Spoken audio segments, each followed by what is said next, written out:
Assalamualaikum warahmatullahi wabarakatuh. A'udzu billahi minasy syaithanir rajim. Bismillahirrahmanirrahim. Innal hamdalillah nahmaduhu wa nasta'inu wa nastaghfiruh wa na'udzu billahi min shururi anfusina wa min sayyiati a'malina. Man yahdihillahu fala mudilla lahu wa man yudlilhu fala hadiya lahu. Asyhadu an la ilaha illallah wahdahu la syarika lah wa asyhadu anna Muhammadan abduhu wa rasuluh. Allahumma salli ala Muhammad wa ala ali Muhammad. Allahumma anfa'na bima 'allamtana wa 'allimna ma yanfa'una wa zidna 'ilma. Subhanaka la 'ilma lana illa ma 'allamtana innaka antal alimul hakim. Allahumma amin. Alhamdulillah, syukrunillah. Pagi ini kita dapat menyambung kuliah tadabbur bagi memahami surah Al-Fatihah. Tuan-tuan perempuan, kuliah kita adalah berdasarkan kepada buku 7 ayat yang diulang-ulang. Kita masih lagi mentadabbur ayat keempat. A'udzubillahi minasyaitonirrajim. Maliki yaumiddin. Allah lah yang maha berkuasa pada hari bagi pembalasan.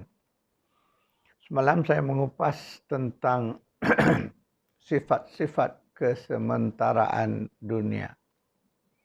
Dan cerita bab dunia ini agak panjang, tuan-tuan perempuan. Jadi pagi ini kita masih lagi akan mengupas kehidupan dunia berdasarkan kepada dalil-dalil Al-Quran. Jadi daripada ayat-ayat yang akan kita kongsikan ini, marilah kita menilai. Marilah kita mengambil pengajaran daripadanya. Jadi berdasar kepada hujah-hujah Al-Quran ini, itulah pedoman kita untuk kita berfikir tentang kehidupan dunia ini. Kalau tidak, kita akan hanya mengikut hawa nafsu kita. Jadi kita berfikir dibimbing oleh hawa nafsu ini rosak, tuan-tuan perempuan. Sebab itu kita mesti berfikir dengan panduan, dengan bimbingan hidayah Al-Quran. Barulah kita akan selamat. InsyaAllah pagi ini kita mari bermula dengan surah 10, surah Yunus ayat 11. Mari kita buka surah 10 atau surah Yunus.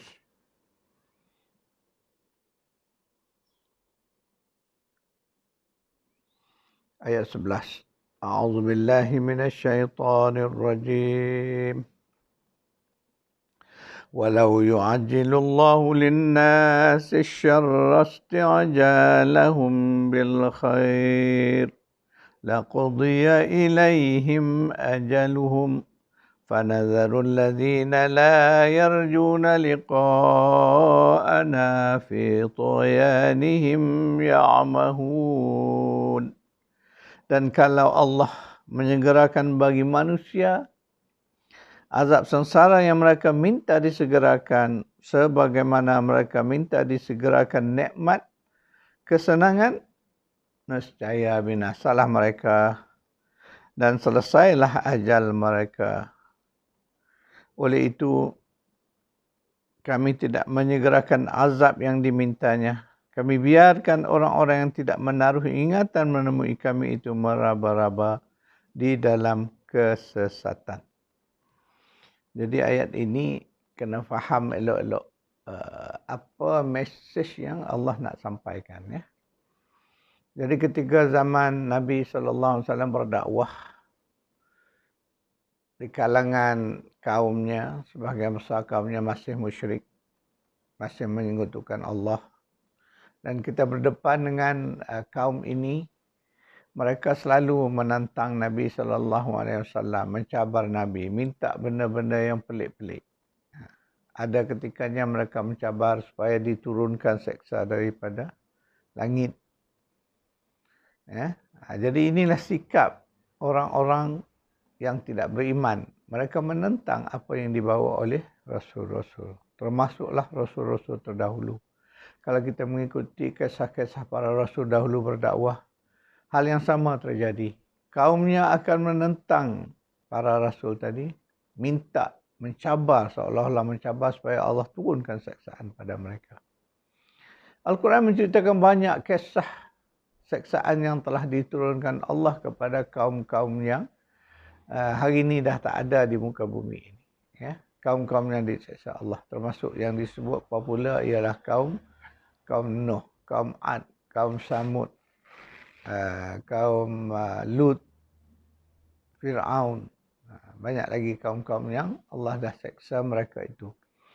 Jadi kita melihat mereka itu tidak diseksa Allah, melainkan setelah Allah utuskan Rasul. Dan Rasul ini berdakwah menceritakan kepada mereka, mengajak mereka kepada iman. Maka mereka tentang Rasul itu. Maka ketika itulah baru Allah turunkan seksaan ke atas mereka. Kita umat akhir zaman, Allah tak turun lagi seksaan seperti mana yang diturunkan kepada kaum-kaum terdahulu. Jadi sebab itulah Allah sebut dalam ayat ni, orang yang duk minta tu, nak mencabar tadi, cabar Nabi, cabar Rasul, supaya diturunkan seksaan tu, sebenarnya mereka tidak sedar. Kalau Allah makbulkan, Allah turunkan seksaan, siapa yang binasa?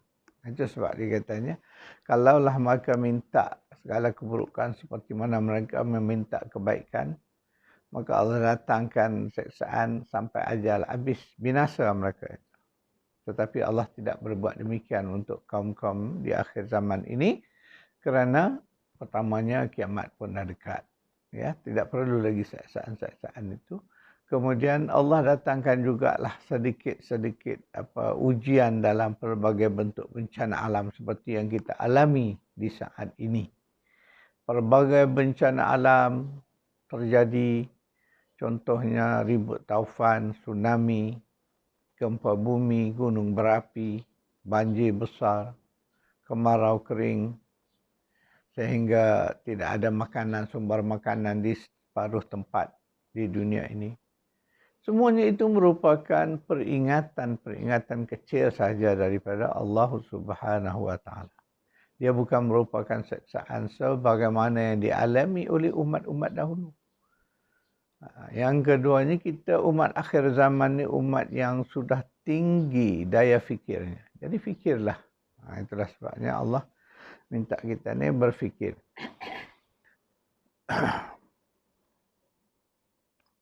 Kita melihat tadi bahawa orang kafir itu, sebagaimana semalam saya pernah bacakan ayat daripada surah Al-Baqarah, yang Allah sebut orang kafir itu sama aja. Kita bagi dia nasihat ke, kita bagi ancaman ke, bagikan peringatan ke, mereka tetap tidak beriman. Itu sifat orang kafir. Sebab hatinya, khatamallahu ala qulubihim wa ala sam'ihim wa ala absarihim ghishawah. Itu Allah kata. Hati mereka ini telah tertutup, tak nampak lagi kebenaran. Jadi kita itu yang kita takut. Na'udzubillahi min dzalik. Orang-orang kafir ni hati dia tertutup, dia tak nampak lagi. Jadi mereka inilah yang berani mencabar Allah, mencabar Rasul. Cuma kita nasib kita sekarang ni Allah tangguhkan. Mereka tetap kena azab, tapi tidak di dunia tetapi di akhirat. Allah bagi peluang mereka. Mana tahu satu hari mereka sedar insaf bertaubat. Ya, Allah bagi kita peluang. Jadi orang-orang yang mungkin hatinya belum terbuka kepada kebenaran Allah, masih ada kesempatan. Termasuk tadi. Hati orang-orang kafir ni dipaling kepada kehidupan dunia sehingga mereka merasakan kehidupan dunia ini itulah kehidupan yang hakiki. Sebab mereka tidak yakin bahawa akan adanya satu kehidupan lain di akhirat yang jauh lebih baik. Itu saja isunya. Orang-orang kafir ni mereka hanya fokus kepada dunia. Dan dia tak mau percaya pada satu kehidupan yang Allah sebut jauh lebih baik. Khairu wa abqa. Akhirah itu kehidupan yang jauh lebih baik dan kekal. Mereka tidak percaya. Itu saja isu. Mari kita melihat pula surah Al-Baqarah ayat 212. A'udzu billahi minasy syaithanir rajim. زين للذين كفروا الحياة الدنيا ويسخرون من الذين آمنوا والذين اتقوا فوقهم يوم القيامة والله يرزق من يشاء بغير حساب. Kehidupan dunia ini, kemewahan, keseronokannya diperhiaskan, dijadikan amat indah pada pandangan orang-orang kafir. Sehingga mereka berlagak sombong dan memandang rendah kepada orang-orang yang beriman. Padahal orang-orang yang bertakwa dengan imannya yang lebih tinggi martabatnya daripada mereka yang kafir itu pada hari kiamat kelak. Dan ingatlah, Allah memberi rezeki kepada sesiapa yang dikehendakinya dengan tidak terkira. Jadi ayat 212 Al-Baqarah ini menceritakan bahawa Allah kata zuyyina. Zuyyina ni maknanya diperhiaskan. Jadi bila dunia ini nampak sebagai benda yang cantik, indah, itu maksud diperhiaskan. Zuyyina. Jadi diperhiaskan. Allah memperhiaskan pada orang yang hatinya tertarik dengan dunia ni, dia nampak, wah hebat kehidupan dunia ini. Menarik, seronok. Itulah sebab disebut hayatud dunya mata'un la'ibun wa lahwun. Itu yang kalimah-kalimah yang dikaitkan dengan kehidupan dunia ini adalah perhiasan, mata' untuk berseronok-seronok, bersukaria. Kemudian dia juga merupakan la'ibun wa lahwun, permainan-permainan dan kesukaan hawa nafsu. Enjoy, untuk di-enjoy, mata'un. Jadi sebab itu Allah sebutkan tadi, kami menghiaskan dunia ini, kehidupan dunia kepada orang kafir. Sebab kita orang beriman, insya-Allah, walaupun kita tahu dunia ini kita dibenarkan untuk menikmati, tetapi kita sekadar menikmati begitu saja dengan dipatasi oleh ketetapan-ketetapan hukum Allah. Kita tidak mengambil dunia ini sebagai dunia yang enjoy sungguh-sungguh, tak ada. Itu berbeza. Sedangkan orang kafir, mereka ambil sungguh-sungguh dunia ini. Kehidupan dunia ini pada mereka itulah dia satu-satunya kehidupan. Malah sebab itu di dalam dunia ini Allah sebut dalam ayat tadi, orang-orang kafir ini melihat orang-orang yang beriman ni dengan pandangan hina. Apatah lagi lah dalam situasi kita seperti sekarang ini, contoh keadaan kita lemah. Jadi memang kita dihinakan oleh orang-orang kafir. Mereka memandang rendah kepada kita, orang-orang yang beriman ini. Sedangkan nanti Allah mengingatkan bahawa di akhirat nanti, orang-orang yang dihina inilah, orang-orang yang bertakwa inilah yang akan lebih mulia daripada mereka yang kafir tadi. Di sana nanti mereka akan sedar, teringat.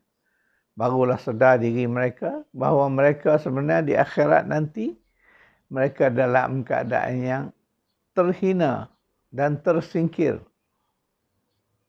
Dalam ayat semalam kita baca, mazmuman madhura. Mereka itu dihina dan dipinggir, disingkir, tak dipedulikan lagi oleh Allah Subhanahu wa taala. Waktu itu baru mereka sedar.